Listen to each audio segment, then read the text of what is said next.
بسم اللہ الحمد للہ رب العالمین والصلاة والسلام علی سید المرسلین وعلی آلہ وصحبہ اجمعین ومن تبعہم بإحسان الی یوم الدین۔ اعوذ باللہ من الشیطان الرجیم، بسم اللہ الرحمن الرحیم۔ اللہ لا الہ الا هو الحی القیوم لا تأخذہ سنۃ ولا نوم لہ ما فی السماوات وما فی الارض من ذا الذی یشفع عندہ الا بإذنہ۔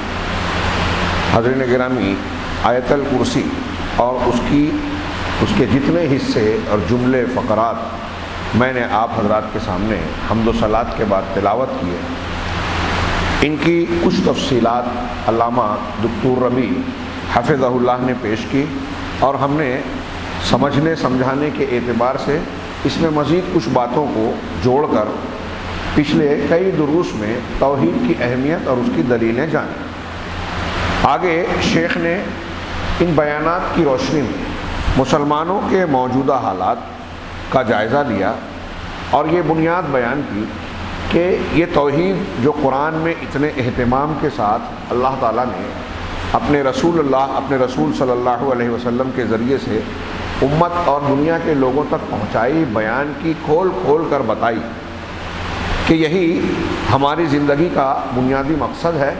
اللہ نے اسی کے لیے انس و جن کو پیدا کیا، کائنات کو بنایا کہ اس بنیاد پر امتحان لیا جائے، اسی کے ماننے نہ ماننے کی بنیاد پر جنت اور جہنم ملنے والی ہے۔ اور پھر یہ انسانوں کی نجات اور سعادت کے لیے جتنی ضروری تھی توحید ہے، اللہ نے اس کی اتنی دلیلیں فراہم کی ہیں، بہت دلیلیں۔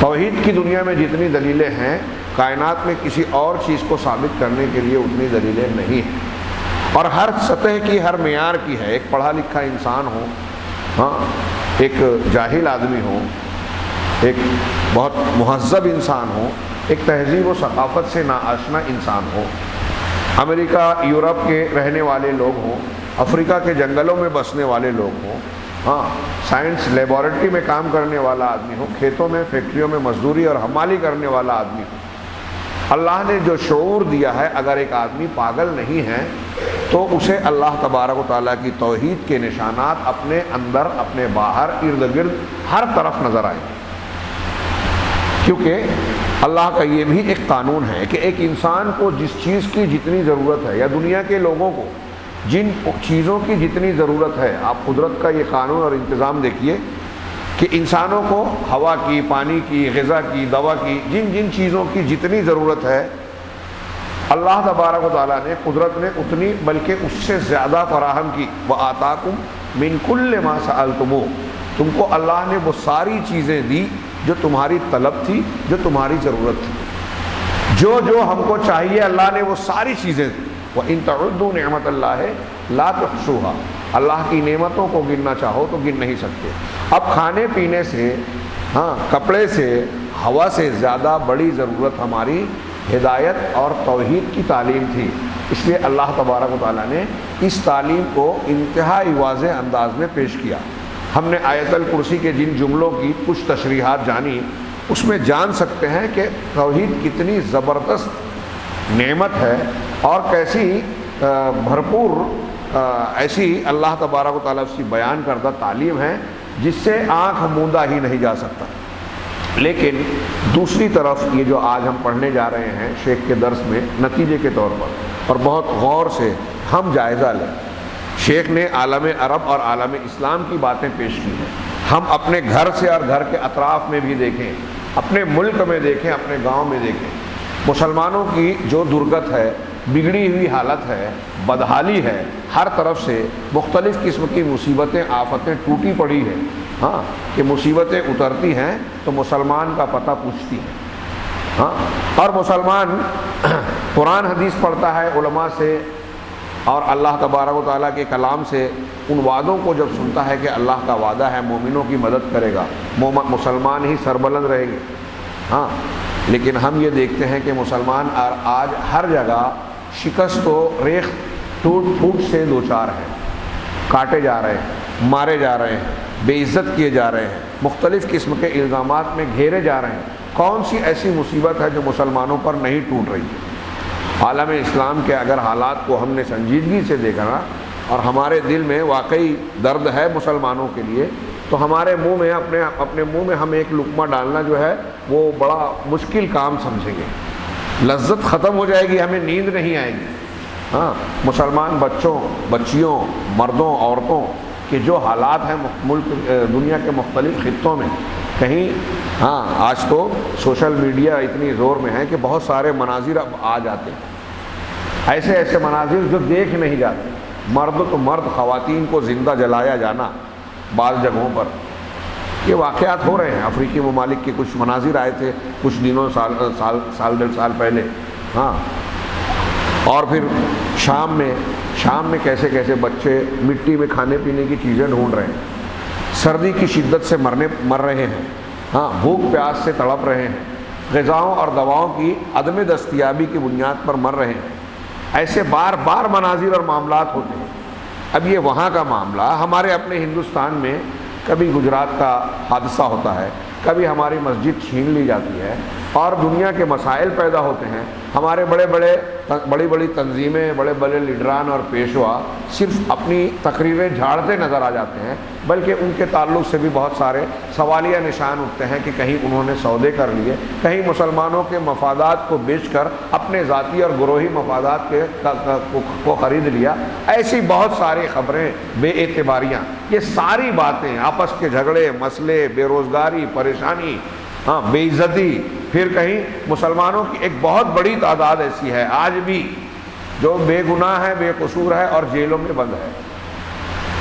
وہ ایک طرف تو بے گناہ بے قصور ہے، لیکن ان میں دوسری طرف ایک بہت بڑی تعداد ایسی ہے جن کو سازشوں کا شکار بنایا گیا اور وہ شکار بن گئے، اور آج بھی مستقبل کی کچھ تیاری کرتے ہوئے کچھ ایسی تنظیمیں، کچھ ایسے لوگ ایجنسیوں کے ہاتھ کھلونا بنے ہوئے ہیں اور بنتے ہیں جو مسلمانوں کو پریشان کرنے، بدنام کرنے اور خود کو مصیبت میں ڈالنے کے لیے راہیں ہموار کر رہے ہیں۔ جو سیلی جذباتی باتیں کرنا، ایسے موقف کو اختیار کرنا جسے جو لوگوں کے لیے قابل اعتراض ہو، حکومتیں ان کو گرفتار کریں، جیل میں ڈالے، اور ان کی کہی ہوئی کچھ باتیں کریں گے کچھ نہیں، لیکن یہ کہیں گے اور ایسے جوش جذبے کا اظہار کریں گے کہ جس کو نقل کر کے یہ میڈیا اور حکومت کے وہ طبقات جو مسلمانوں کو بدنام کرنا چاہتے ہیں، مسلمانوں کو دبایا رکھنا چاہتے ہیں، مسلمانوں کو دفاعی پوزیشن میں رکھ کر ان پر حملے کرنا چاہتے ہیں، اور ان کا نام اور ان کو خطرہ بتا کر غیر مسلموں کو جو ہے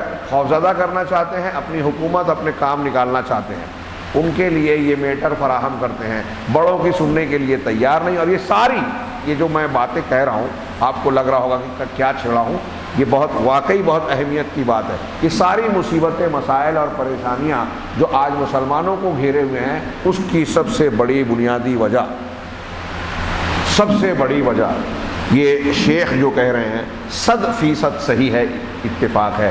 اس لیے نہیں کہ صرف شیخ کہہ رہے ہیں، اس لیے کہ قرآن حدیث کی چمکتی ہوئی دلیلیں اس پر دلالت کر رہی ہیں، روشن دلیلیں یہ بتا رہی ہیں کہ مسلمانوں کے لیے مصیبتوں کی جڑ یہ ہے کہ توحید کے تعلق سے اس کی بے وفائی ہے، اس کی بے اعتنائی ہے۔ ہم یا تو توحید کو پورا نہیں کر رہے، اگر ہم جان بھی رہے ہیں تو اس کے تقاضوں کو پورا کرنے کے لیے ہمارے پاس فرصت نہیں ہے، شوق اور جذبہ نہیں ہے۔ توحید اس لیے کہ دل میں اتری ہی نہیں، دین کا شوق آج کل صرف دکھانے کی چیز بن گئی ہے۔ ہمارے یہاں لوگ کہتے ہیں، ہاں، جیسے میں اکثر کہتا ہوں، مالیگاؤں شہر کو بولتے ہیں کہ دیندار شہر ہے، مجھے تو نظر نہیں آتا۔ قرآن حدیث کو سامنے رکھے، دین کہاں ہے قرآن حدیث میں؟ قرآن حدیث کو سامنے رکھیے اور ہمارے سماج اور شہر کا ماحول اور معاشرے کے حالات پر نگاہ ڈالیے سرسری سی، آپ کو دین پر عمل کتنے فیصد نظر آئے گا؟ غور کیجیے۔ جب زیادہ ہوگا، 50% سے اوپر ہوگا، تو ہم کہہ سکتے ہیں نا کہ ہاں یہ دین کا غلبہ ہے، لیکن میں عرض کروں، مجھے تو نہیں لگتا کہ 50% کے آس پاس بھی ہے، اوپر جانے دیجیے۔ ہاں، ہمارے روزمرہ کے معاملہ، چند چیزیں یا دکھاوے کی باتیں، رسم و رواج کی باتیں، یہ عمارتیں، مسجدوں کا کثرت سے ہونا، مسلمان کا ہونے کا اظہار کرنا، گوشت خوری کرنا، یہ چیزیں اسلام اور دینداری ہے کیا؟ آپ کے معاملات کیسے ہیں؟ آپ کا عقیدہ کیسا ہے؟ ہاں، آپ کے روزمرہ کی زندگی میں دین کو کیا مقام حاصل ہے؟ آپ کسی سے دوستی اور دشمنی کر رہے ہیں تو دین کی بنیاد پہ کر رہے ہیں، اللہ کے بتائے ہوئے اصولوں، تعلیمات، اللہ کی رضامندی اور ناراضگی کو ملحوظ رکھتے ہیں یا دنیاوی امور کو؟ یہ سب معیار سامنے رکھیں، عقیدے کے معیار کو سامنے رکھیں تو میری بات میں سمجھتا ہوں کہ آپ بھی مانیں گے کہ ہمارا شہر دیندار نہیں ہے۔ ہاں، ابھی راستہ چلتے ہوئے دیکھیے کتنے لوگ، آپ راستے کے آداب جو قرآن حدیث نے بتائے ہیں، اور میں جانتا ہوں کہ جو لوگوں نے ٹھیلے گاڑیاں راستے کے بیچ میں لا کر کھڑا کر رکھے ہیں، اب اس پر جو سواریاں کھڑی کرتے ہیں، جو راستے کے بیچ سے چلتے ہیں، چلنے والوں کو، جانے والوں کو دشواری ہوتی ہے، ہارن بجاتے ہیں، ہٹنے کی بجائے بڑی مشکل سے کسی وقت پلٹ کر دیکھیں گے غصے سے، یہ دینداری ہے؟ اپنی ایسی چیزوں کو، اپنے سامان، گاڑیوں کو راستے میں، بہت چھوٹی بات لگتی ہے لیکن اللہ کے رسول اللہ کی حدیث ہے نا کہ ایمان کی 73 یا 70 یا 60 سے زیادہ شاخیں ہیں، سب سے افضل لا الہ الا اللہ ہے جس پر ہم گفتگو کر رہے ہیں، اور سب سے ادنا راستے سے تکلیف دہ چیز کو ہٹا دینا۔ اللہ کے رسول کیا فرما رہے ہیں؟ ایمان کی شاخ، یہ ایمان کی شاخ ہے نا، دین ہے کہ نہیں ہے؟ راستے سے تکلیف دہ چیز کو ہٹا دینا دین ہے نا، ایمان کا حصہ ہوا نا اس حدیث کی روشنی میں۔ اب ہمارے یہاں راستوں میں تکلیف دہ چیزیں ڈالنا اور خود راستے میں رکاوٹ بننا کامن عام بات ہے۔ جاہل تو جاہل، پڑھے لکھے لوگ نظر آئیں گے آپ، کوئی سمجھا نہیں سکتا۔ ہاں، پولیس والے آئیں گے، گاڑی ٹھیلا اٹھا لے جائیں گے، بس وہ ڈر ہوگا، اللہ کا ڈر نہیں۔ لوگوں کی غیبت کرنا، چغلی کرنا، الزام تراشیاں کرنا، لوگوں کے گھروں میں جھانکنا، ان کے چھپے ہوئے عیب کو بے نقاب کرنا، سنی سنائی باتوں کو جو ایک دوسرے کے خلاف ہو پھیلانا کتنی عام ہے ہمارے سماج معاشرے، مردوں میں، خواتین میں۔ کیا یہ دینداری کی نشانی ہے؟ یہ بتاتی ہے کہ ہمارے دلوں میں اللہ کا ڈر ہے؟ ہمارے یہاں دنیا داری، کھانے پینے اور دنیا کے معاملات اور مشاغل کے لیے جتنی فکر ہے، آج دین کی سوچ ہے، دعوت کی سوچ ہے کہ ابھی یہاں ہماری مجلس چل رہی ہے، ہاں میرا کوئی اعتراض نہیں، ایسی جو مجالس ہوتی ہیں قرآن حدیث کے ماننے والوں کو دین کے سننے، سنانے، سمجھنے، علماء کی رفاقت اختیار کرنے کا کتنا شوق ہے۔ میں ابھی اپنے شہر اور دوسرے شہر کا موازنہ کر رہا ہوں، مجموعی بات تو چھوڑیے، آپ صرف ہمارے یہاں سے نکل جائیں عربوں میں، ہاں کئی شہروں میں جائیے، آپ کو مسلم نوجوانوں میں جو شوق ملے گا، علماء سے جو ذوق استفادہ کرنے کا جو جذبہ ملے گا، کیا کیا ہم سیکھ لیں میں دین کی باتیں۔ میں ایک بار بلڈانا شہر جاتا ہوں، وہاں کے نوجوانوں کو دیکھ کر مجھے انتہائی حیرت ہوتی ہے کہ آج بعض علماء اور بعض دعات میں وہ جذبہ نہیں پایا جائے گا جو ان کے یہاں۔ ان میں سے بعض نوجوانوں نے دعوت کا کام کرنے کے شوق میں سرکاری نوکری چھوڑ دی، سرکاری نوکری چھوڑ دی۔ میں ایک آدھ مثال دے رہا ہوں، دعوت کا کام ہمیں کرنا ہے، دین سیکھنا ہے، اس کی وجہ سے ہم یہ نہیں کر پائیں گے، اس لیے پرائیویٹ گھر کا کاروبار ہے چھوٹا موٹا وہ کریں گے اور سرکاری نوکری نہیں کریں گے، اور ایسی کئی مثالیں۔ ان کا جذبہ اور ہم جب دوسرے اپنے شہر کا دیکھتے ہیں تو زمین آسمان کا فرق ہے۔ لوگوں کو دین کا ذوق نہیں ہے، شوق نہیں ہے۔ اب اسی تناظر میں شیخ کی ان باتوں پر نگاہ ڈالیں، بڑی اہم بات ہے۔ مسلمانوں کے موجودہ حالات میں اتنی لمبی لمبی لوگ جو تقریریں کرتے ہیں، سیمینار، مسلمان کیوں پست ہیں، یہ ہے وہ ہے، دنیا کی باتیں، وہ ساری وجوہات ضمنی ذیلی وجوہات ہو سکتی ہیں، جڑ بنیاد یہ ہے جو شیخ نے بیان کیا۔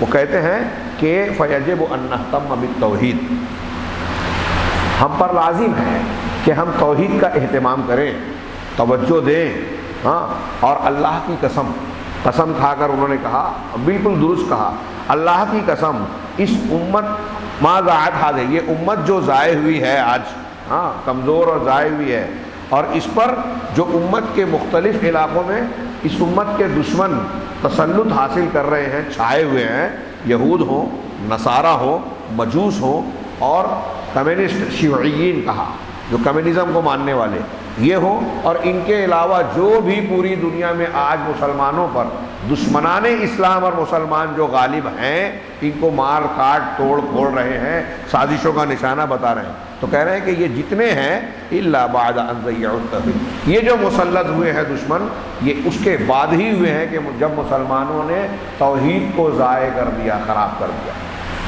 گندا کر دیا توحید کو۔ ہاں، فسلط اللہ علیہم ھذا الذل، تو اللہ تعالیٰ نے مسلمانوں پر یہ ذلت مسلط کر دی، ولا یرضی عنہم، اور اللہ ان سے راضی اور خوش نہیں ہے، حتی یعودوا الی، راضی اور خوش نہیں ہوگا یہاں تک کہ وہ اس اسلام کی طرف، اس خالص اسلام کی طرف لوٹے جس پر کہ محمد صلی اللہ علیہ وسلم اور صحابہ کرام تھے۔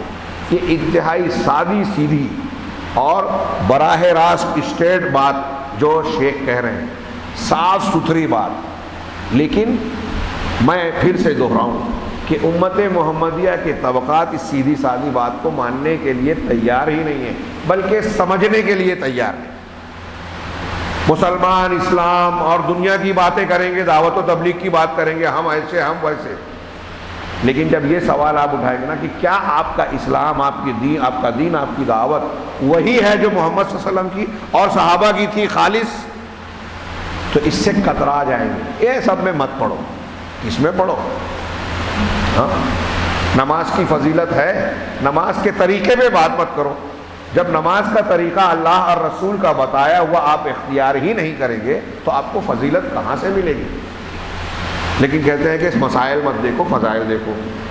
مسائل نہیں دیکھنے کا مطلب یہ ہے کہ آپ کو جیسے سمجھ میں آ رہا ہے ویسے نماز پڑھو، تو آپ کو ہم کو جیسے سمجھ میں آئے ویسے پڑھ لیں تو کیا اللہ تعالیٰ اجر و ثواب دے گا؟ نماز قبول ہوگی؟ کتنی سمپل بات ہے، لیکن ایک بڑا طبقہ، یہ جو میں بات کہہ رہا ہوں، اگر ان تک پہنچے گی بھی تو بجائے غور و فکر کرنے کے وہ ناراض ہوں گے، وہ یہ الزام دیں گے یا یہ سوچیں گے کہ یہ مولانا جو ہیں اختلافی باتیں کر رہے ہیں، دل دکھانے والی بات کر رہے ہیں۔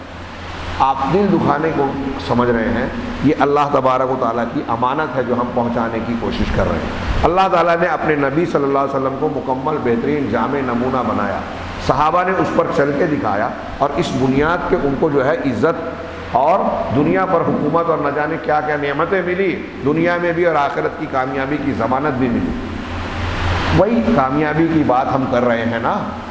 ہاں، سوچئے، آپ خود بتائیے کہ کیا محمد رسول اللہ صلی اللہ علیہ وسلم کی تعلیم سے بہتر کوئی بات ہو سکتی ہے؟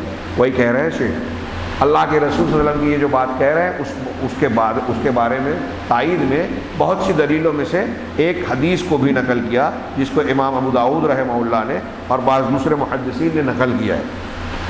ہاں، سنن ابو داؤد کی، اللہ کے رسول صلی اللہ علیہ وسلم کو فرمانا ہے اذا تبایعتم، یہ حدیث نقل کی، اذا تبایعتم بالعینہ واخذتم اذناب البقر ورضیتم بالزرع وترکتم الجہاد فی سبیل اللہ سلط اللہ علیکم ذلہ لا ینزعہ عنکم حتی ترجعوا الی دینکم، رواہ ابو داؤد فی کتاب البیوع، باب النہی عن العینہ، اور حوالے لمبے دیے ہیں حاشیے میں، کہ جب تم عینہ کی بیع کرنے لگو، بیع عینہ، اس کی کئی شکلیں ہیں، میں نے بعض مرتبہ ایک موٹی سی شکل بتائی، اس کی ایک شکل ہے بیع عینہ، یہ ایک ہیلے کی ناجائز بیع ہے۔ جیسے مثال کے طور پہ آپ میرے پاس آئے اور آپ نے مجھ سے کہا کہ مجھے 1 لاکھ روپیہ ادھار دو، یہ میری ضرورت ہے، آپریشن کروانا ہے، گھر کا کام کروانا ہے، جو بھی ضرورت ہے، آپ مجھ سے 1 لاکھ روپیہ قرض لینے آئے، تو میں آپ سے کہوں گا کب دو گے؟ 2 مہینے بعد۔ یہ ایک میں مثال دے رہا ہوں۔ ٹھیک ہے، اب میں آپ کو 1 لاکھ روپیہ دوں گا، 2 مہینے بعد، 2 مہینہ آپ استعمال کریں گے یا آپ کے کام میں آئیں گے، اب 2 مہینے بعد آپ 2 لاکھ مجھے لوٹاؤ گے، ہو سکتا ہے اس میں کچھ آگے پیچھے بھی کرو گے، تو آپ بتائیے کہ اس 2 لاکھ کے دینے کا مجھے کیا فائدہ ہوا؟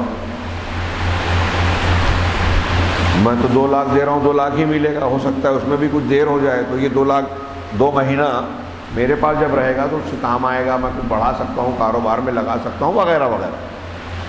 تو اب وہ کہتا ہے ٹھیک ہے، آپ فائدہ لینا چاہتے ہو تو لے لو۔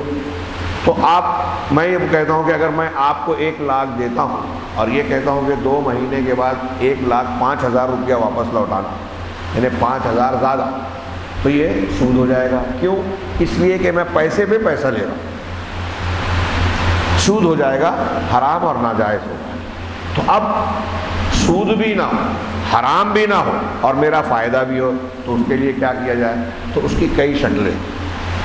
تو اس کی ایک شکل یہ کہ مثال کے طور پہ اب میں کہتا ہوں چلو میرے ساتھ، ایک دکاندار کے پاس گئے، کوئی ایک مشین، کوئی ایک چیز جو ہے، میں نے کہا یہ کتنے کی ہے؟ اس نے بتایا 1 لاکھ کا سامان، کوئی بتاؤ؟ کہا یہ 1 لاکھ کا سامان ہے، یہ موبائل، یہ مشین، یہ فلاں چیز۔ تو کہا یہ 1 لاکھ لو اور مجھے یہ سامان دو۔ میں نے 1 لاکھ روپیہ دکاندار کو دے کے وہ سامان مشین خرید لی۔ اب وہ مشین جو ہے وہ اس کو دیتا ہوں کہ میں تم کو پیسہ نہیں دے رہا ہوں، میں تم کو 1 لاکھ روپیہ نہیں دے رہا ہوں، یہ مشین تم کو بیچ رہا ہوں، 2 مہینے بعد تم مجھ کو 1,10,000 روپیہ دینا۔ یہ مشین میں تم کو 1,10,000 کی ادھار میں دے رہا ہوں، 2 مہینہ ہونے پر فلاں تاریخ تک تم جو ہے مجھ کو 1,10,000 1,05,000 روپیہ دینا۔ میں نے 1 لاکھ کی خریدی، اس کو دیا اور کہا کہ 1,5 1,10 دینا، اس نے لیا۔ اب اس کو مشین کی ضرورت نہیں تھی، تو وہ کہتا ہے کہ بھائی میں مشین کیا کروں گا، مجھ کو تو پیسہ چاہیے تھا۔ تو وہ پلٹ کے آتا ہے دکاندار کے پاس، بولتا ہے کہ بھائی یہ مشین تم نے بیچی تھی 1 لاکھ روپے کی، یہ 1 لاکھ میں تم لے لو واپس۔ تو اب وہ بولتا ہے ٹھیک ہے، مشین لے لیا، 1 لاکھ دے دیا، تو اس پہ 1 لاکھ مل گیا۔ کبھی کبھی دکاندار بھی بولتا ہے کہ ابھی تم لوگ یہ کاروبار کر رہے ہو، میرا کیا فائدہ، میرا کیا فائدہ، میں نے 1 لاکھ کی دی تو تمہارا اپنا جائز ناجائز کر رہے ہو۔ ہاں، تو کہے گا اچھا ٹھیک ہے، تو بھی جو ہے 95,000 میں خرید لے بھائی، لاکھ کی تو نے بیچا تھا، 95 کی خرید لے، پھر سے 5 لاکھ کی بیچ ڈالنا، یہ 5,000 اس کا فائدہ ہو گیا۔ یہ ہے بیع عینہ کی ایک شکل۔ ایسی اور بھی شکلیں ہمارے محلے گاؤں میں کہ یہ لو میری زمین رکھ لو، کاغذ رکھ لو کہ 5 لاکھ روپیہ دے دو، میں نے آپ کو بیچ دی، 5 لاکھ روپیے میں بیچ دی، میں جا رہا ہوں حج کرنے، حج کے لیے مجھے پیسے کی ضرورت ہے، تو اب میں نے پیسہ لے لیا، استعمال کر لیا، واپس آیا حج سے، میرا کاروبار میں جو تھوڑا ٹرن اوور ہوا، کچھ پیسہ آیا، تو اب اس سے پہلے ہی سے کہا تھا کہ 5 لاکھ روپیے میں مجھ سے خریدو، میں حج سے آؤں گا نا تو 3 مہینے کے بعد 6 لاکھ میں تم سے خرید لوں گا۔ تو اب 6 لاکھ دے کے وہی زمین واپس لے رہا ہے۔ یہ بھی بیع عینہ کی ایک شکل ہے۔ یہ 2 شکلیں میں نے بتائی، ایسی اور کئی صورتیں ہو سکتی ہیں۔ اس صورت میں ہم کو بنیادی چیز کیا نظر آئی کہ ایک ناجائز کام ہے، پیسے کو دے کر پیسہ بڑھا کے لینا ہے، سودی لین دین کرنا ہے، ناجائز پیسہ لینا ہے، لیکن ناجائز کو جائز کرنے کے لیے ہیلے کے طور پر بیچ میں سامان ڈال دیا۔ دیکھو دکاندار سے مشین لے کے میں نے مشین دی اور مشین کو بیچا ہے، پیسہ نہیں دیا ہے، پیسے پہ پیسہ لیتا تو سود ہوتا، مشین دے کے پیسہ لے رہا ہوں تو سود کا ہے، یہ تو دھندا ہوا۔ اگر میں آپ کو 10 روپیہ دے کے 11 روپیہ لے رہا ہوں تو یہ سود ہوا، لیکن اگر 10 روپیے کی پین خرید کر 11 روپیہ 12 روپیہ میں آپ کو دے رہا ہوں تو یہ سودا ہوا، یہ لین دین ہوا، بیع ہوئی جو جائز ہے، بالکل صحیح بات ہے۔ لیکن یہاں جو کیا گیا وہ ضرورت نہیں تھی، لین دین مقصود نہیں تھا، یہ حرام کام کو حلال بنانے کے لیے ہیلہ اختیار کیا گیا، پیسہ دے کے پیسہ ہی بڑھا کے لینا ہے، لیکن بیچ میں ایک سامان ڈالا گیا تاکہ پیسے والی بات نہ رہ جائے، یہودیوں کی طرح جو ہے ہیلہ ہو جائے کہ جمعہ کے دن جال لگایا، اتوار کو نکالا، سنیچر کو شکار کہاں کیا، چربی کو پگھلایا، اس کو بیچا، اس کی قیمت کھائی اور کہا کہ اللہ نے تو چربی کھانا حرام کیا ہے نا، بیچنا ہم نے اس طرح بیچا، چربی تھوڑی کھا رہے ہیں۔ یہ جو ناجائز ہیلے ہیں، حرام کو حلال اور حلال کو حرام بنانے والے، یہ بہت ہی اللہ تبارک و تعالیٰ کی شریعت کے ساتھ کھلواڑ اور اللہ کے غضب کو بڑھانے والے ہیں۔ ہم نے دیکھا کہ یہودیوں نے جب وہ سنیچر والا ہیلہ کیا تو اللہ نے ان کو بندر بنا دیا، عذاب دیا، کونوا قردۃ خاسئین۔ تو وہی اللہ نے کہا اب تھوڑی دیر کے لیے اللہ کے رسول کی بیع عینہ کی مختلف شکلیں دیکھیے۔ آج اسکیمیں چل رہی ہیں، اسکیمیں چل رہی ہیں، پیسہ جمع کرتے ہیں، ہوائی بات کرتے ہیں کہ ہم دھندا کاروبار کر رہے ہیں، آپ کو مہینے کا اتنا نفع دیں گے، لوگ اندھے و بہرے و بن کر جو ہے جھونک دیتے ہیں پیسہ۔ کبھی کمپنیاں جو دھندا بزنس نہیں کرتی ڈوب جاتی ہیں، اور بہت ساری پریشانیاں، اس میں لوگ بحث کرتے ہیں، بار بار ٹھگے اور ڈسے جاتے ہیں، پھر بیوقوف بنتے ہیں۔ لالچ. حالانکہ جو دھندا کاروبار نہیں کرنے والی کمپنیاں اس طرح کے کاروبار کرتی ہیں نا، جب آپ کو پتہ نہیں ہے، آپ کو تحقیق نہیں ہے، دکھائی نہیں دے رہا ہے، تو اس کا مطلب یہ امکان ہے کہ آپ پیسہ جمع کر کے پیسے پہ پیسہ ہی دیا جا رہا ہے، لہذا یہ سود ہو سکتا ہے. لیکن اس سودی کام کو جائز بنانے کے لیے جھوٹ بولا جاتا ہے، دکھاوا کیا جاتا ہے، بہت سارے فریب اور ہیلے اختیار کیے جاتے ہیں اور لوگ دھوکہ کھا جاتے ہیں. اتنی چالاک بننے والی دنیا آج بڑے پیمانے پہ لاکھوں کی تعداد میں مختلف اسکیموں اور جھوٹی فریبی کمپنیوں کے پاس بیوقوف ہر روز بن رہے ہیں، آج بھی بن رہے ہیں. بہت سارے عقل مند اہل حدیث بھی ہم جو اپنے آپ کو بولتے ہیں بہت چالاک ہے، قرآن حدیث جانتے ہیں، نہیں جانتے. آپ دیکھیں کتنے بیوقوف بن رہے ہیں، بنے ہیں. پیسوں کو جھونک دیا، پیسے پہ پیسہ کھانے کے لالچ میں. کاروبار بھروسہ ہے، فلاں بھروسہ ہے، اندھا معاملہ. یہ سب چیزیں صرف سن اور گمان پہ نہیں چلتی. دین کے معاملے میں، علماء کے معاملے میں لوگ اتنے قابل ہو جاتے ہیں کہ فوراً فتویٰ بیچتے ہیں، فتویٰ ٹکاتے ہیں، بناتے ہیں. ہاں، اور حقیقت میں ان کا یہ انداز خود ان کی جہالت پر مبنی ہوتا ہے. تو میں یہ عرض کر رہا ہوں، کسی پر طعن و تشنیع مقصود نہیں ہے. یہ مصیبت بھی آئی ہے ہماری جہالت کی وجہ سے، بے دینی کی وجہ سے. اللہ کے رسول فرما رہے ہیں اذا تبایعتم بالعینہ، جب تم عینہ والی ناجائز بے کرو گے، لین دین کرو گے، وَأَخَذْتُمْ أَصْنَابَ الْبَقَرِ، اور گائے کی دموں کو اختیار کر لو گے. مطلب کیا گائے کی دموں کو اختیار کرنا؟ یعنی جانوروں مویشیوں کے پیچھے لگ جاؤ گے کہ یہ ہمارا جو ہے مال ہے. جو مویشی پالتے تھے اس وقت کارخانے مشینیں اس طریقے کی نہیں تھی، تو تم گائے کی دم کے پیچھے، یعنی گائے کے پیچھے کہ یہ ہمارا مال و متاع ہے، گائے خوب بڑھائی جائے، اس سے جو ہے مال حاصل کیا جائے، تو گائے، جانور، مویشی اور دنیا کی ان چیزوں کے پیچھے لگ جاؤ گے. وَرَضِيتُمْ بِالزَّرْعِ، اور کھیتی پر مطمئن اور خوش رہو گے کہ ہم کھیتی باڑی کریں گے، ہم کو دولت اور پیسہ ملے گا. تو کھیتی جو تھی اس وقت، آج اس کو ہم یہ بھی سمجھ لی کہ مختلف کمپنیوں یا کارخانوں میں جو پروڈکشن ہے وہ بھی کھیتی کی فصل کی طرح ہے، پروڈکشن فصل. تو اس میں مگن ہو جاؤ گے، ارے زیادہ سے زیادہ بنائیں، مال نکالا جائے، کمایا جائے، مارکیٹ میں لایا جائے، کمایا جائے. ہاں، جب تم عینہ کی بے کرنے لگو گے آپس میں، ہاں، گایوں کی دموں کے پیچھے لگ جاؤ گے اور کھیتی باڑی پر راضی رہو گے. وَتَرَكْتُمُ الْجِهَادَ فِي سَبِيلِ اللَّهِ، اور اللہ کے راستے میں جہاد کو ترک کر دو گے. جہاد جب ہم لفظ استعمال کرتے ہیں تو اس کو اتنا غیر مسلموں نے بدنام کیا، اس لفظ کو اتنا زیادہ کیا کہ اب یہ لفظ بھی استعمال کرنے میں بہت سارے لوگوں کو ڈر لگتا ہے، کیونکہ اس کو ریکارڈ کر کے عدالت میں پیش کریں گے تو انہیں ارے یہ آتنکوادی ہے. یہ پروپیگنڈا کیا گیا. ہاں، آج غیر مسلموں میں بھی جو پڑھے لکھے لوگ ہیں، شعور والے لوگ ہیں، جب وہ جہاد کی تفصیلات پڑھتے ہیں تو ان کی سمجھ میں آتا ہے کہ جہاد کوئی آتنکواد نہیں ہے، یہ کسی پر ظلم کرنے کا معنی نہیں رکھتا، بلکہ یہ تو اسلام کی وہ جنگ ہے جو ظلم کے ختم کرنے کے لیے مجبوراً وضع کی گئی ہے. دعوت دین اور حق کے راستے میں رکاوٹ بننے والی طاقتوں کو توڑنے کے لیے ہے. یہ مقصد نہیں ہے، یہ مقصد کے حصول کا ذریعہ ہے، اور یہ ہر حال میں نہیں کیا جائے گا. اور ہر حال میں ہتھیار والی جنگ کو ہی جہاد نہیں بولتے. یہ زبان سے میں ابھی بیان کر رہا ہوں نا، اگر میں زبان سے مشرکین کے درمیان، بدعتیوں کے درمیان شرک اور بدعت کا رد کر رہا ہوں تو یہ زبان کا میرا جہاد ہوگا، یہ زبان کا جہاد ہے. میں قلم سے لکھ رہا ہوں کتاب، مضمون جس میں باطل کا رد کر رہا ہوں تو یہ میرا قلم کا جہاد ہوگا. دعوت و تبلیغ کرتے ہوئے شرک، خرافات اور بدعات کو ہم رد کر رہے ہیں. ہاں، یہاں بھی تو لوگ ناراض ہو رہے ہیں نا، گالیاں دے رہے ہیں نا. تو یہ تردید کرنا، رد کرنا، باطل کو ختم کرنے کی اور حق کو غالب کرنے کی کسی بھی طرح کی کوشش ہو، سچائی کا ساتھ دینا اور محنت کرنا اس کے ساتھ، یہ جہاد ہے. اس میں اللہ کے راستے. اب ظاہر سی بات ہے کہ ایسا کام کرنے کے لیے جگر گردے کی ضرورت ہوتی ہے، جرأت کی ضرورت ہوتی ہے. میں تقریر کر رہا ہوں، کچھ لوگ ناراض ہو رہے ہیں، اب میں گھر بیٹھ جاؤں، ارے یار کیا ضرورت ہے لوگوں کی ناراضگی مول لے لینے کی. ابھی تو یہ تو عام لوگوں کی بات ہے. ابھی آپ آگے یہ جو شیخ نے بیان کیا ہے، بات لمبی ہو گئی، کہ آج دنیا میں بہت سارے تنظیمیں، دعوتیں ایسی پائی جاتی ہیں کہ لوگوں کے تقاضوں کے مطابق دھندے کاروبار میں کہتا ہے کہ لوگوں کی جیسی مانگ ہے ویسے مال فراہم کیے جائیں، ایسے ہی دعوت و تبلیغ کے میدان میں کہ لوگ جس سے خوش ہوتے ہیں بس وہی پیش کیا جائے، یہ دعوت و تبلیغ ہے، یہ رسول کا طریقہ ہے۔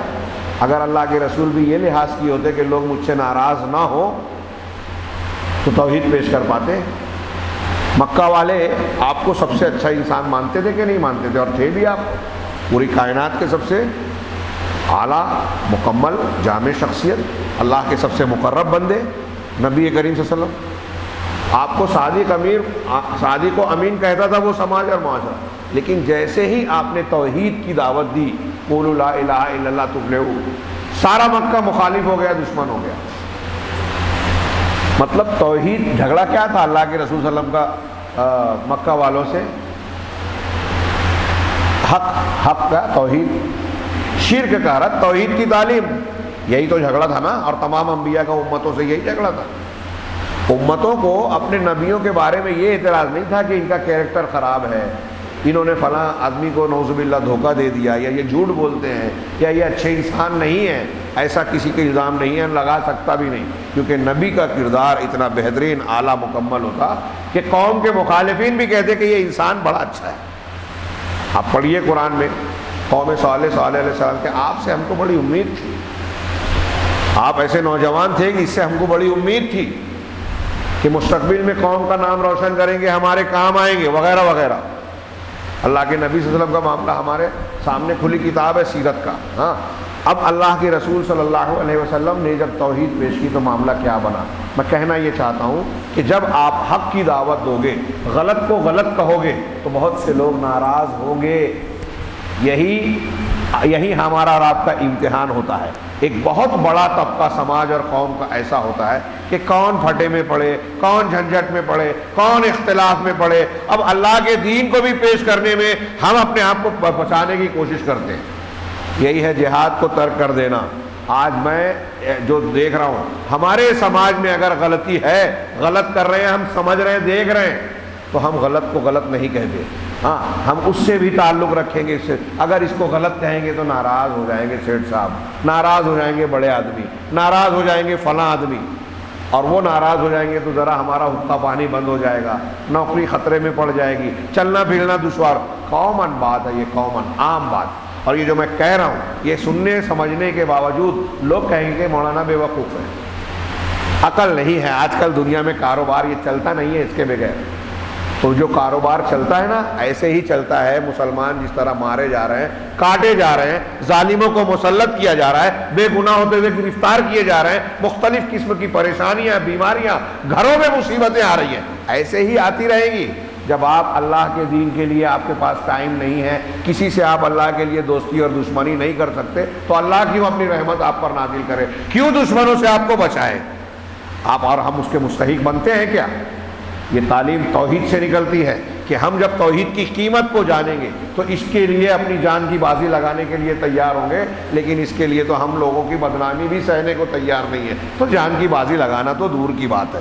ہاں، اپنی انانیت کو ٹھیس پہنچے تو ہم نہ جانے کیا کیا دوستی دشمنی کے معاملات کر لیں، لیکن اللہ کے دین کو ہم دیکھتے ہیں کہ روز پامال ہوتا ہے، اس کے خلاف لوگ عمل کر رہے ہیں، بدعت اور شرک کر رہے ہیں، وہاں پیشانی پہ بل نہیں آتا۔ آج ہم دیکھیے ہمارے سماج میں مشرکین سے اتنی نفرت نہیں ہے جتنے اپنے جماعت کے ان لوگوں سے ہے جن کو ہم مخالف سمجھتے ہیں اپنا۔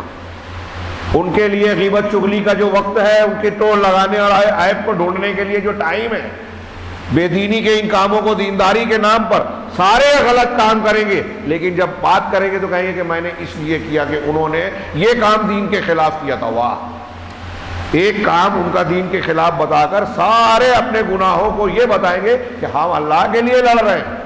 دنیا میں، سماج میں، معاشرے میں عقیدے اور عمل کی اتنی برائیاں ہیں جن کی وہ موافقت کر رہے ہیں، انہی کی وہ برائیاں جن کو جو ان کے سامنے ہیں، دین کے کھلواڑ بننا اگر بتایا جائے تو وہ خاموش رہیں گے۔ یہ میں کسی خاص پس منظر میں نہیں کہہ رہا ہوں، جائزہ لیجئے آپ کسی بھی جماعت کے، جماعت اہل حدیث ہی نہیں، دیوبندی فلاں ان جماعتوں میں جو جھگڑے مسئلے ہیں آپس کے، کم سے کم ایک جماعت والا اپنی جماعت والے کو تو حق پر سمجھتا ہے نا عقیدے اور دین کے معاملے میں۔ جانے دیجیے ہم دوسری جماعت کو گمراہ کہہ رہے ہیں، لیکن اس جماعت کے آپس کے لوگ تو ایک دوسرے کو صحیح مسلک والا مانتے ہیں نا، پھر بھی جھگڑے ہیں کس بنیاد پر؟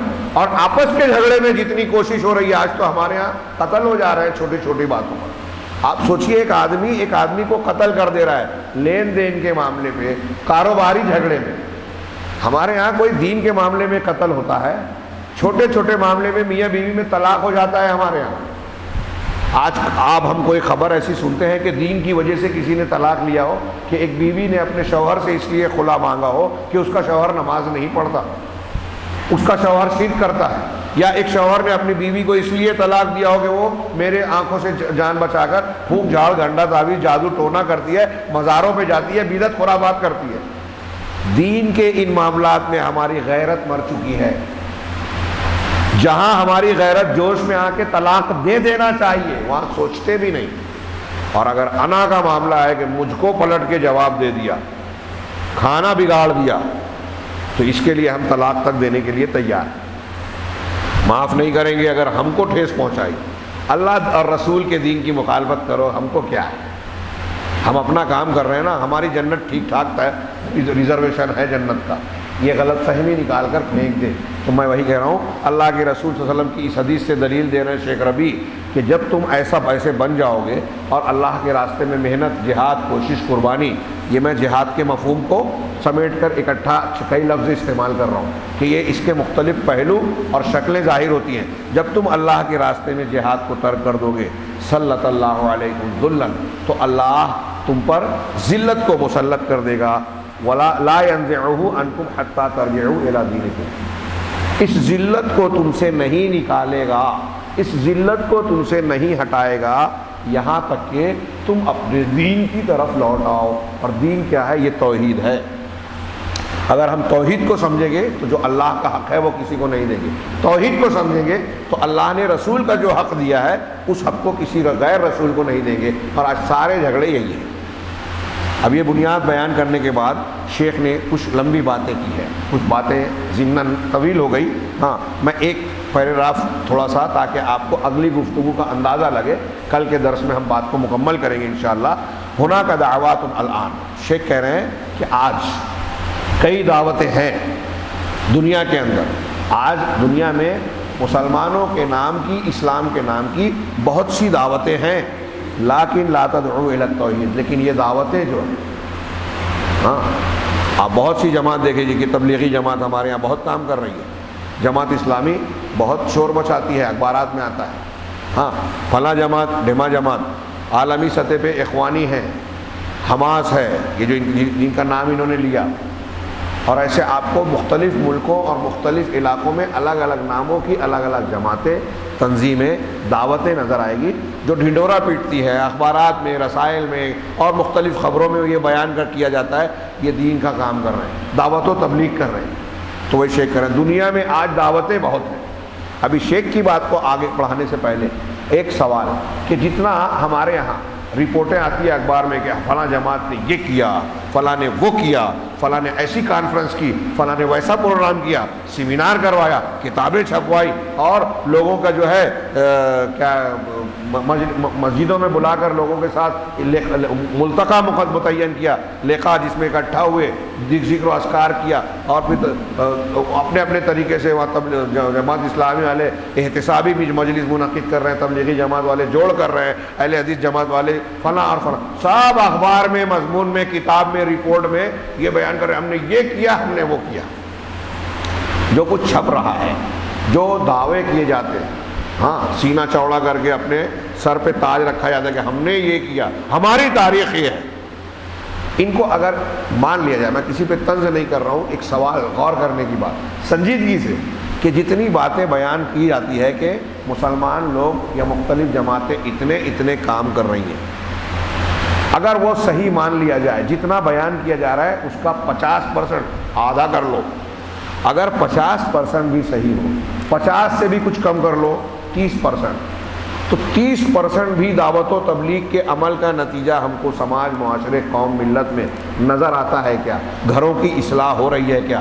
شرک کا خاتمہ ہو رہا ہے، بدعت رک رہی ہے۔ ابھی یہ رمضان المبارک کا آخری عشرہ شروع ہو رہا ہے، اس سے زیادہ فضیلت والی راتیں پورے سال میں کبھی نہیں ہیں۔ اسی لیے جناب محمد رسول اللہ صلی اللہ علیہ وسلم اس دن کے آتے ہی مسجد میں بیٹھ جاتے، اعتکاف کر لیتے، بیوی اور گھر والوں سے بھی تعلق ختم کر لیتے ایک طریقے سے۔ وہ آتے جاتے، ملتی، معاملات بھی ہوتے، لیکن عبادت کے لیے پورا وقت ہم نکال سکیں یا اس کے لیے وقف ہو جائیں۔ اللہ کے نبی صلی اللہ علیہ وسلم کا یہ طریقہ تھا، یہ آپ کا طریقہ تھا، کون نہیں جانتا؟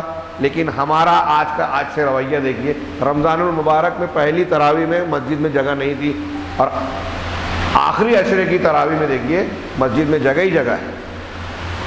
جو لوگ بھیڑ بھاڑ کیے تھے، چونکہ انہوں نے جنت کا شارٹ کٹ نکالا، اللہ کے رسول صلی اللہ علیہ وسلم نے تو یہ بتایا تھا طریقہ کہ پورے مہینے جو قیام کرے گا، تراویح پڑھے گا، اس کے پچھلے اگلے گناہ معاف ہوں گے، ہے نا؟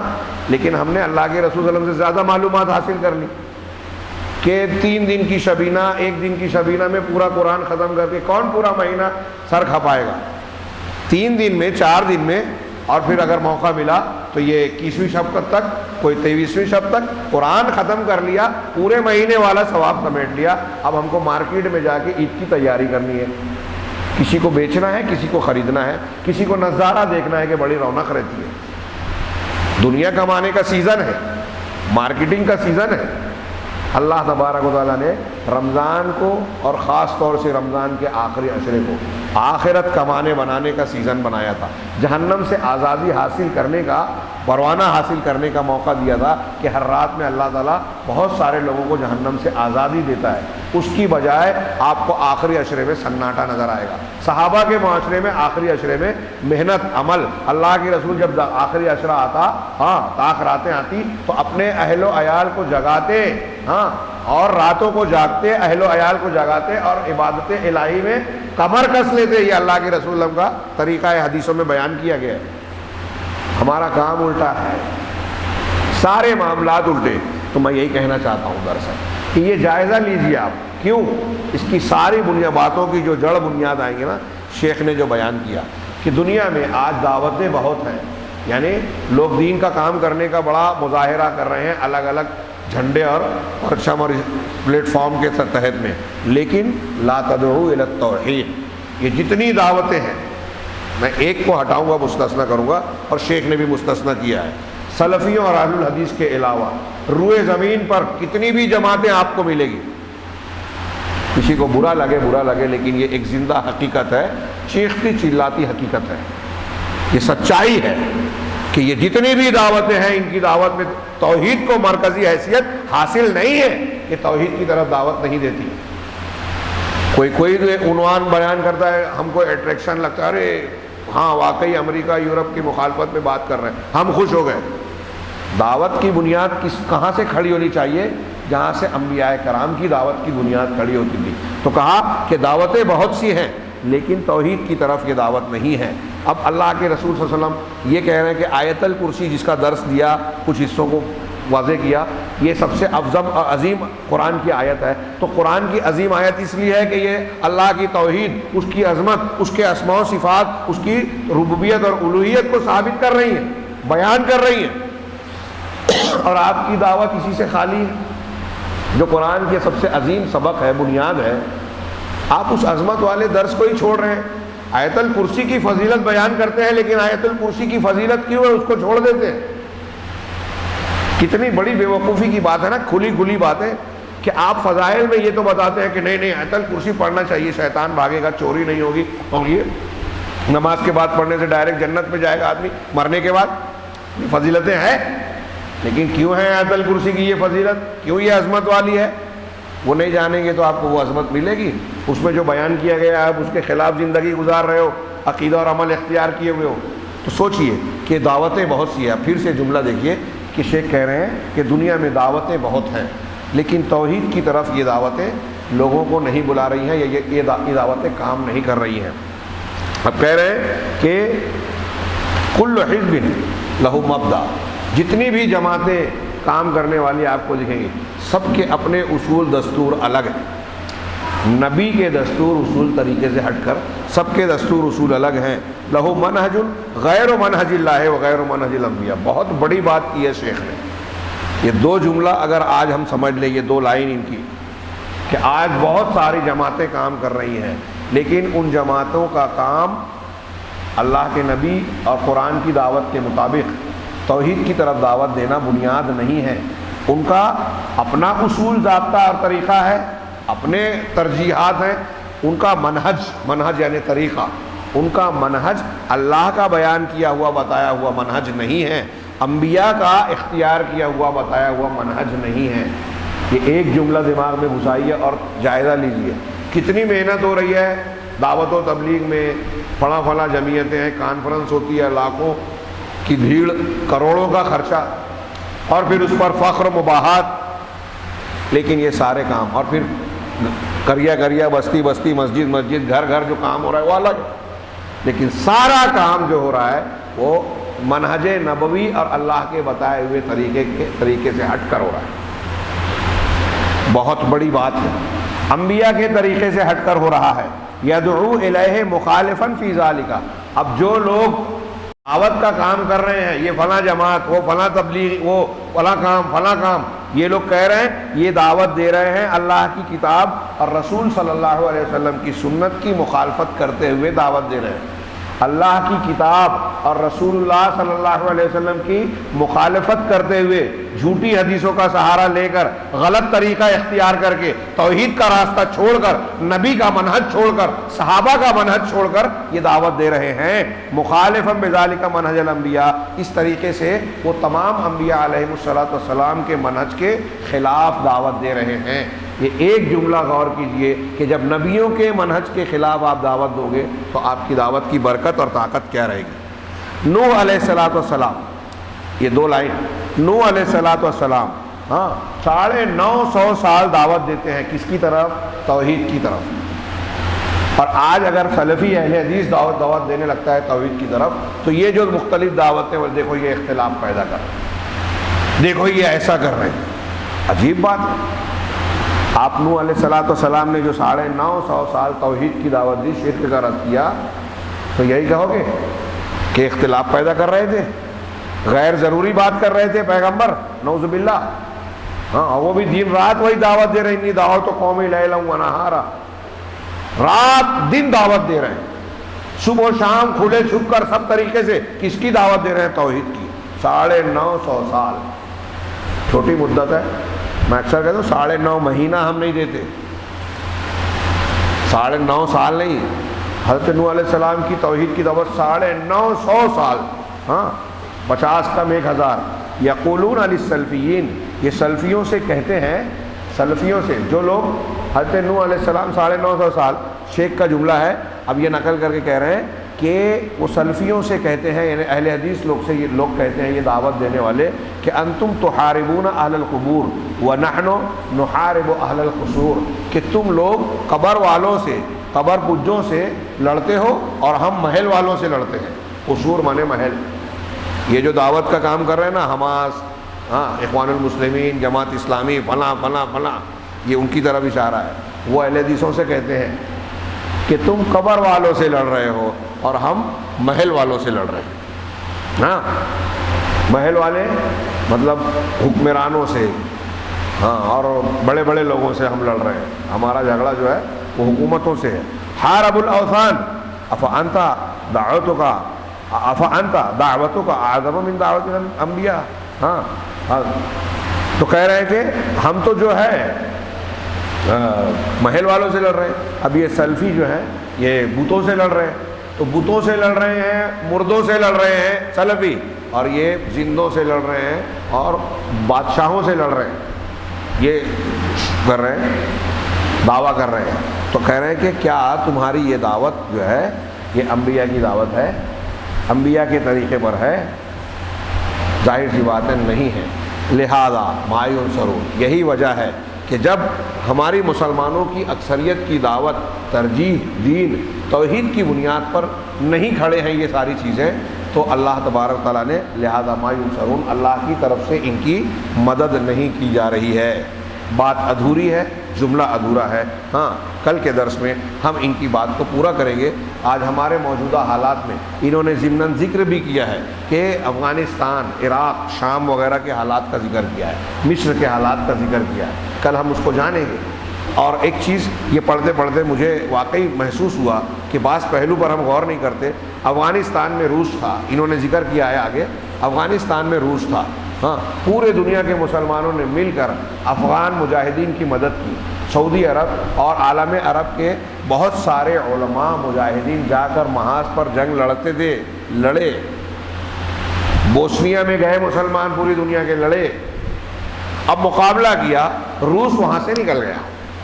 شیخ نے بڑا اچھا سوال کیا کہ دیکھیے مسلمان نے جب اللہ کے لیے محنت کی، دین کے نام پر محنت کی، تو بہرحال دشمن وہاں سے نکل گیا، روس تو چلا گیا، لیکن افغانستان میں مسلمانوں کو غلبہ، قوت حاصل ہوا، وہاں کے معاملات ٹھیک ٹھاک ہوئے، اسلامی دعوت کا پرچم لہرایا نہیں۔ ایک کے بعد دوسرا آیا، ایسا لگا کہ یہ اس سے بہتر ہوگا۔ ان کے یہاں بھی بہت سارے مسائل، خرابیاں، خامیاں۔ اب جو ہے یورپ اور امریکہ کا تسلط ہے، وہاں کی حکومت جو ہے کٹ پتلی حکومت ہے، دشمنوں کی طرف سے مقرر کی ہوئی۔ کیوں؟ شیخ نے بڑا پیارا، میں ایک ان کی کئی مثالوں میں سے ایک مثال اپنے الفاظ میں بیان کی کہ سوال اٹھایا کہ بھائی مسلمانوں نے محنت کی، ایک کو بھگایا، سپر پاور اس وقت کی کہلاتی تھی رشیا، وہ چلی گئی، لیکن مسلمانوں کو اپنا ملک نہیں ملا، وہ برکتیں نہیں ملی جو جہاد کی برکت ہونی تھی رشیا کو بھگانے کے بعد، بلکہ آپس میں گتھ گئے، لڑ گئے، اسلامی دعوت کا کوئی اثر نظر نہیں آیا۔ نتیجے میں آج دیکھ رہے ہیں کہ ان کے بھگانے کے بعد بھی افغانستان ان لوگوں کا نہیں ہے جن کا ہونا چاہیے۔ یورپ، امریکہ اپنا کام نکال رہے ہیں، اپنی کٹ پتلی حکومت بنا کر لڑا رہے ہیں، کام نکال رہے ہیں۔ کیوں؟ محنت کر کے بھی، ایک دشمن کو بھگا کے بھی۔ یہ شیخ نے کہا کہ مسلمانوں نے اپنا خود کا ملک حاصل نہیں کیا، اس کی وجہ ہے کہ ان کے سامنے توحید نہیں تھی، توحید بنیاد نہیں ہے، اس لیے نتائج برآمد نہیں ہوتے جیسے ہونے چاہیے۔ انشاءاللہ کل اس بات کو مکمل کریں گے۔ اللہ تبارک تعالی ہمیں خیر کی توفیق عطا فرمائے۔ وآخر دعوانا الحمدللہ رب العالمین۔